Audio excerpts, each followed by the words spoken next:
I think back and say, wow, I really came to America alone on a plane and not knowing anybody. Where did I have the guts to do that? Women's advocate, community organizer, and executive director of the Pacific Gateway Center, Dr. Myaing Thein came from a homeland ruled by military force to a new home in America. Next on Long Story Short. Long Story Short with Leslie Wilcox is Hawaii's first weekly television program produced and broadcast in high definition. Aloha mai kako, and welcome to Long Story Short. I'm Leslie Wilcox. Dr. Myaing Thein is the quietly dynamic force behind efforts to improve the skills and economic development of Hawaii's immigrant, refugee, and low-income population. Her empathy for the poor and disadvantaged harks back to the Christian values instilled by her parents during her childhood in Burma, also known today as Myanmar. One of her childhood friends grew up to be a Burmese opposition leader and Nobel Peace Prize winner Aung San Suu Kyi. They remain friends. During World War II, the infant Myaing, along with her 3 siblings and parents, moved from village to village to escape the Japanese occupation of the former British colony. At war's end, her family settled into more comfortable circumstances in the idyllic town of Kilo, where the children attended British schools. The weather was beautiful, just like Hawaii. It was on the hill, so it was not too cold or too hot. We had the most beautiful pine trees in that area. And so, the environment was lovely. And we just walked to school and back, and it was a little town where everybody was safe. We all knew each other. What did your parents do? My father was an irrigation engineer. So he stayed in the dry zone because he had to build dams, and his joke was, I'm a dam engineer. And my mother was a social organizer, and she founded the YWCA. And after the war, they had to set up the institutions again. And then she also organized the Girl Scouts in Burma. At that time, outside of the United States, it's called Girl Guides. And she was very well known in the community, but it's all volunteer work. And your father was mostly absentee during that time? Yes, yes and no. He was posted in different towns and different areas, and he would bring us home because he felt that being with him, we would learn more about the country. So we went all the way north to Myitkyina, down to the south, and we would go on boats. It was very well, organized by him, and it was for him a time of teaching us about the country. So we learned a lot. So were you close to your parents? Yes. We were a Christian family, and among the Burmese, there are very few Christians. How did your family get to be Christians? My father's side was the 3rd generation Christian. My mother's side was the 2nd generation. I think my grandfather, from my mother's side, somehow during the days of the kings, and the last king who had, killed all his cousins, so that they couldn't take the throne, well, he and his family ran away, and he never told us why. So to this day, it's a mystery why he had to run away. And he and his father came down from Mandalay and onto the river Irrawaddy, which is the main river in Burma, and on a bamboo raft pretending to be farmers. And they just came down until they reached the area where the British were. He then converted to Christianity, and my inkling, I don't know for sure, is that he was well looked after by the Christian community and saved by them so that, they wouldn't get into any more trouble with authorities. And I think because of that, he gradually, accepted the Christian religion. Do you have any inkling of what it was that made him run afoul of authorities? Did he question authority, or any idea? In those days when the king had power over you, life or death, it's not something you do, but who you are. So he was related to some of the families that were in danger of their lives because the king was getting rid of anyone who would have the power to, challenge him for the throne. I see. Now, as one of the few Christian families in your village, did that make a difference in how you were treated? No. We were, friends with everybody, and of course we were in the Christian community too, so that was easy for us to do. And back home, we went to church 5 times. Sunday school, then the regular church, then Christian Endeavor, and then Youth Endeavor, and then Women's Group. So the whole day was spent at church. And later on, we would have a family gathering and have a meal together. Every night we had family devotion before we went to bed. So a lot of that I still, privately observe. My sister still observes that back home. My father was a very devout Christian who believed in, of course, reading the Bible and following what the Bible said about a rich man should give away, all his riches and follow him to the kingdom of heaven. So when he retired, he called us and said, I've given you education and you can now stand on your own 2 feet. And he planned to give away whatever he had, and he did. And we went from a well-to-do family to nothing. It was the hardest lesson for us because he did prepare us. He said, you have to learn how poor people live. And when we went back to Kaloa every summer, we used to travel in the first class section of the train. And a couple of years before, he said, go in the 3rd class and see what people have to put up with. So he was preparing us, but we didn't know, of course. And when you're traveling in the 3rd class and you're uncomfortable, but it's only for a short time, you can bear it, right? So after that, when we all graduated and he gave us this notice that he was giving everything away, we lost our chauffeur, we lost the car, and I had to take the bus. And I remembered what he had done. I thought, oh, he was preparing us for what life would be like when we had to just, do with whatever we had. Any resentment about it? No. 1, it was his money.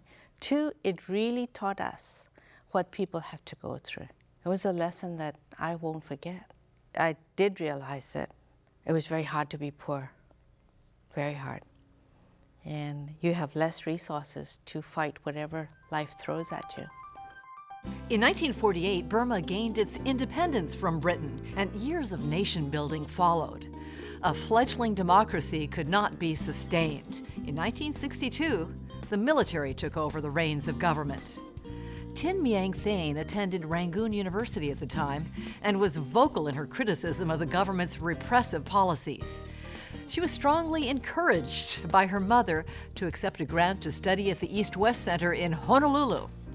26 years would pass before her return home.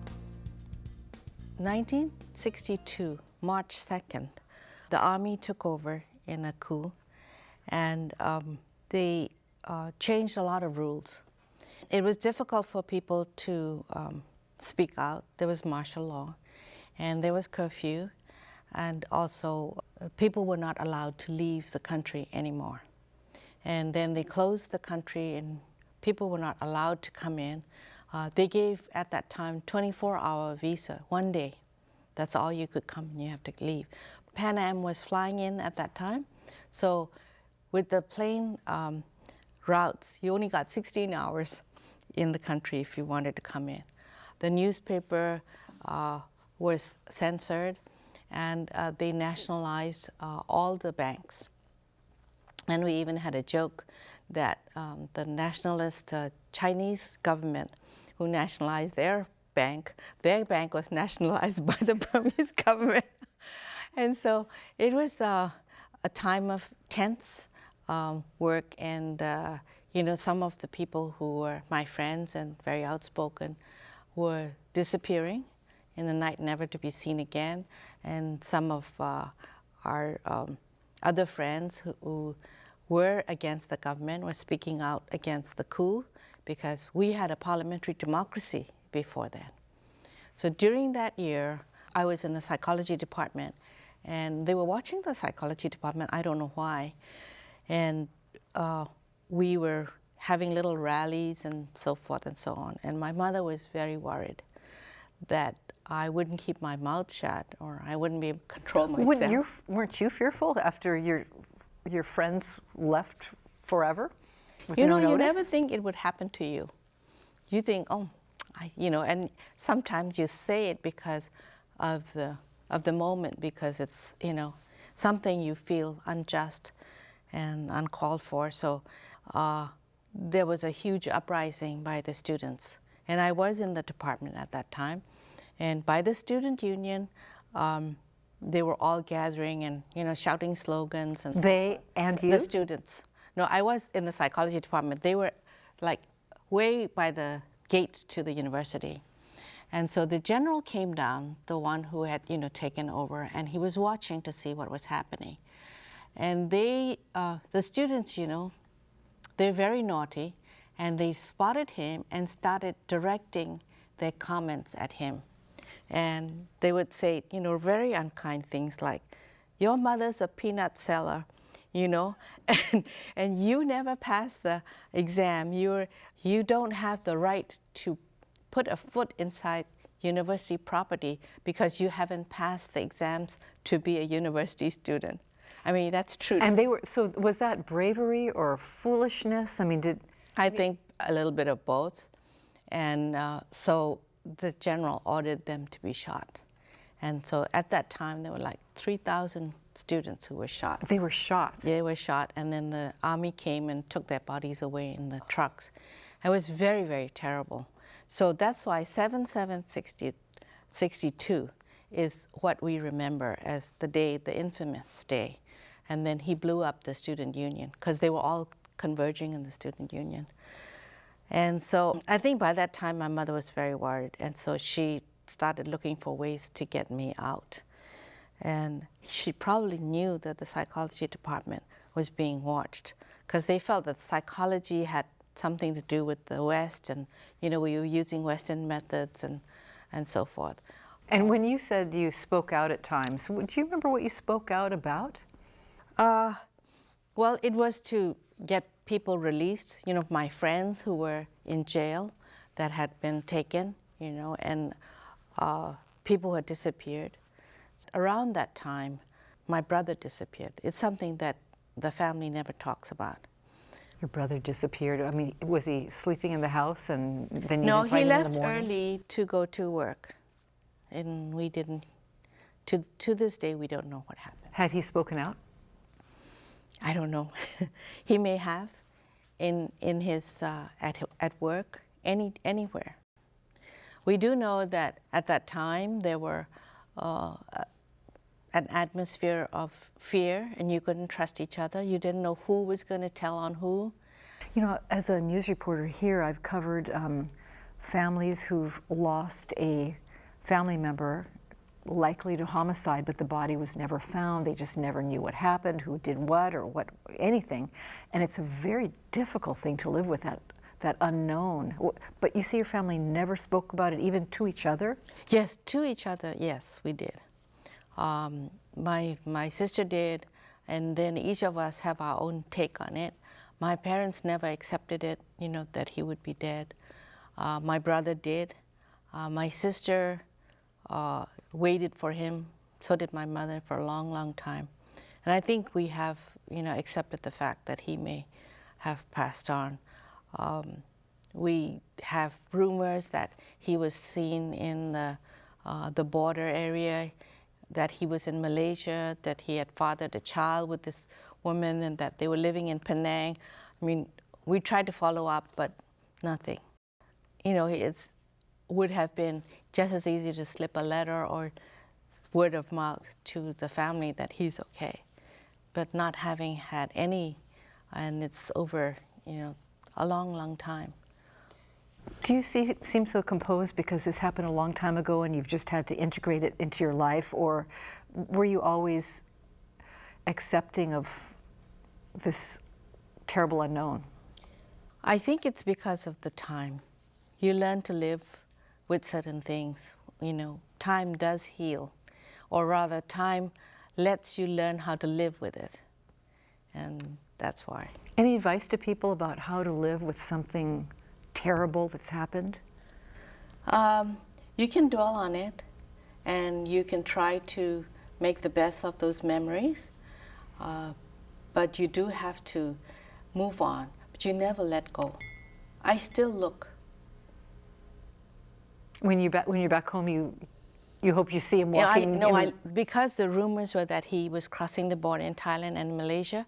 When I was in Malaysia for an EastWest Center conference, I was looking. In Thailand, when I go and the plane stops there, and even at the airport, I'm looking still. Oh, what a tough way to live. You seem so calm about it. Were you calm at the time? I was foul-mouthed at that time. And no fear of mortality. Yeah, I was. I guess teens don't think about mortality. Right, and so my mother said, there's a wonderful chance for you to go to the EastWest Center and also to get a PhD degree. She didn't say, let's get you out of here. No, she didn't. She's very subtle. But she did say, I think it's time for you to leave, and grow some more. So that's what I did. She meant learn some discretion or learn a better way to approach this situation. Yeah. She was actually sending me to another place where I would be able to utilize all my skills that I had learned from her, organizational skills, community organizing, learning to speak up for other people. That's something I think all of us can relate to. It's so much easier to fight for somebody else. My grandfather, the one who ran away from Mandalay, put education as a very, very important value for our family. Every single one of us must have a degree, a baccalaureate at the lowest level. And did you want that for yourself? Leslie, in those days, I just did what I was told. And my mother saw in me a different person. And coming to America and going to the EastWest Center really changed my life. And for the first time, I found, I had to make my own decisions. How old were you? 20.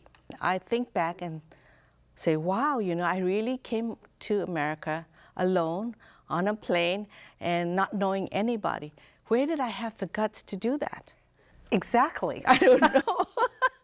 I think it probably came from my grandmother, but the other one was my mother. And I think that this experience at the EastWest Center, finding other friends from other countries, relating to them interculturally, was a great awakening for me. And my personality really came out after that. And who did you find out that you were? My mother. An organizer and a speaker for justice? Yes. My mother and my grandmother. Tin Myaing Thein's years at the EastWest Center provided the very foundation on which she has built her life's work. In Hawaii, she formed a profound appreciation for the diversity of cultures here and the strength found in common bonds. She also forged a life partnership with future husband Jack Reynolds. When I first arrived, there was a cultural clash. And, in Burma, we don't have dating. So when young men would ask me out, I didn't know it was a date that I was going on. And I felt, very bad. We have this feeling where you don't want to refuse anybody anything. So I would go out on dates. I was having a hard time keeping up with my schoolwork as well. And there was one time when the gentlemen were asking me to a movie, and I said yes, and I saw The Sound of Music 11 times. Because you didn't want to say no? Yeah, and I didn't want to tell him I've seen it before. But my future husband, he's the only one who caught on. He said, "You've seen this movie before, haven't you?" Because I was already mouthing all the lines and everything. And he said, okay, something's going on. But he was a Peace Corps volunteer. He was the first group to go to the Peace Corps in Thailand. And he somehow understood what was happening with me. And so he helped me, and he strategized to go to the study hall every day with me. And so it, in effect, got rid of all the other guys because they saw me with him all the time. And but he helped me to study, and I got my grades back. You know, there are some other stories, like when you first came, you didn't know how to turn the faucet on. You know, oh my God, you know, how do you, and I didn't believe that washing machines really wash clothes. What did you think they did? They just... I don't know, it wouldn't be clean. It wouldn't be clean enough as And you were living wash. at the EastWest Center dorms? Right. And I had to watch other girls washing to say, oh, it really did clean, you know, before I could use it. Yeah, there's so many things people must assume you know that you didn't. How could you? Yeah. And we didn't have elevators, too, in Burma at the time I came. So I didn't know how to get out of the elevator. It was so funny because I went to the boys' dorm, and the 9th floor and down were boys' dorm. And then if we had meetings, that was above the 9th floor. So we were going up to the floor. And I got into the elevator, but then there was nothing that said, how do you get off, right? And the buttons that says, push to stop and pull to run. So we come from the British English where run is really operate, right? So I said, okay, where do I run? You know, I didn't know that the word run meant operate here. So I was thinking, okay, I guess you pull it, and you run out when you get to the floor that you want. And every time I tried to do that, the elevator would go up and then down again. So I would pass that floor. So I was riding up and down the elevator like 3 times until somebody came. And then I watched, and the person just pushed the number 9 and then got off. I said, oh, okay, that's what I have to do. How were your English skills when you got here? It was fine. I went to the Methodist English High School, which was British run. And of course, we were not allowed to speak Burmese in the school. So we had, my English was okay. Well, so going back to the EastWest Center, and you said that was a life-changing experience. In what other ways did it change your life? Obviously, you gained American skills, and you met your husband. Yes. I learned that they valued you for all the different skills you had. And I was taught classical dance, which my father didn't approve, but my mother did. So I knew how to do the classical dance, and when we got here, there were people who were asking about what Burmese dance was like. So I was able to dance and show them, and my mother had made the dance outfit for me and so forth. Back home, you have a certain bias against entertainers and performers. And so I wasn't allowed to do that. And all the dance lessons were done in the kitchen where my father wouldn't see me. But here, you were valued for that skill. And also, I was able to organize groups and, teach people about cooking the food in Burma and so forth. And I think that really opened my eyes that, people here are valued for anything that you can do. And when you grow up anywhere, you tend to have stereotypes about other cultures. What were some of the conclusions you made based on the people you met? What changed in terms of your thinking about other cultures? Well, that we all had commonalities. We all like similar things, and we can enjoy each other based on those, even if there are differences. And some of the differences are so minor that it didn't matter. Appreciation for the skill set that each individual can contribute to the community is felt every day in Chinatown at the Pacific Gateway Center as this nonprofit organization guides and nurtures participants. Under the award-winning leadership of Dr. Tin Myaing Thein, the Pacific Gateway Center assists Hawaii's immigrants, refugees, and low-income residents with opportunities to realize their own dreams of success. In an upcoming episode of Long Story Short, we'll learn about Dr. Thein's lifelong friendship with Burmese opposition leader and Nobel Peace Prize winner Aung San Suu Kyi. Thank you, Tin Myaing Thein, for sharing your long story short. And thank you for watching and supporting PBS Hawaii. I'm Leslie Wilcox. Ahui ho, till next time. Aloha. For audio and written transcripts of this program and all episodes of Long Story Short with Leslie Wilcox, visit pbshawaii.org.